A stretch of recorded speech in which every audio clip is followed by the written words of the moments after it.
How did you come to start the company? Were you inspired by Mark Zuckerberg and Facebook? Or was it something that you just thought, wow, that's happening over there, let's do something in Russia similar? Actually, it began even prior to Facebook's success when I had this projects for my fellow students when I was a student at the St. Petersburg State University. So I had these community projects. We had discussion boards, chats. We had a section where you could exchange materials for your examinations and things like that, the lessons, everything. And so it was in the beginning of this century. So it's like 10 years ago. So I started really early, and I built a community around it. But when I graduated the university at 2006, I realized that I'm not good at supporting projects for students because I'm no longer a student.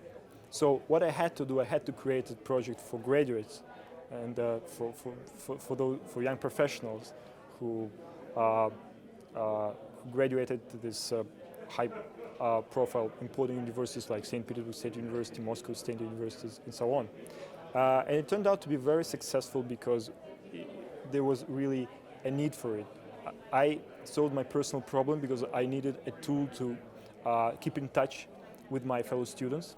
And actually, the Russian name of VK, which is Vkontakte, means in touch. So this is a tool for staying in touch. And it grew very rapidly, so it was. You must keep a very close eye on Facebook and what they're doing. Are there important differences in terms of how your site has evolved compared to the directions that they've been taking? Sure. What you have in the Russian market is that you don't have a lot of young companies, a lot of startups, a lot of infrastructure to support you. So if Facebook was very open from the beginning and they didn't need to create their own video services or their own sophisticated audio services and so on, we had to build it from scratch because you didn't have them on the Russian market. Because if users wanted to do this, we couldn't just forward them to YouTube. There's no Sean Parker to come around and give you advice either. Yeah. So what did you do? I mean, how did? So it's much more all-encompassing system, is it? That you Absolutely. Yeah. It's a bit more centralized. It used to be a bit more centralized. It's much more open now. But at some point, VK accounted for 50% of Russian traffic. I'm not sure if it's true right now, but it used to be. But if it's not true right now, it's a good sign.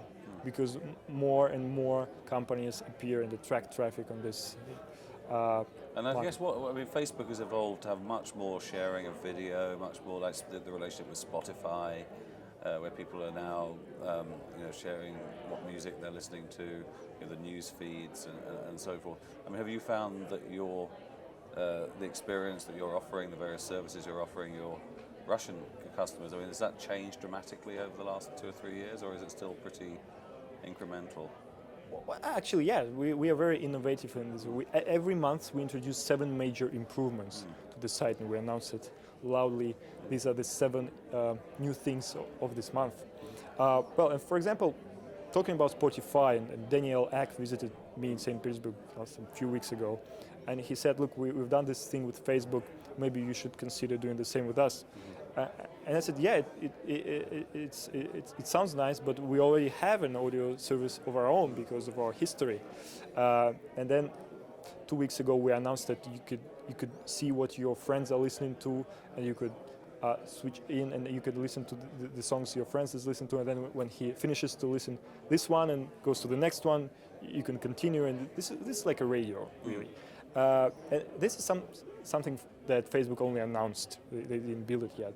And one of the things that they're a bit slower about this is that when you have a partnership and you have to rely on a third party to do something, this communication costs apply.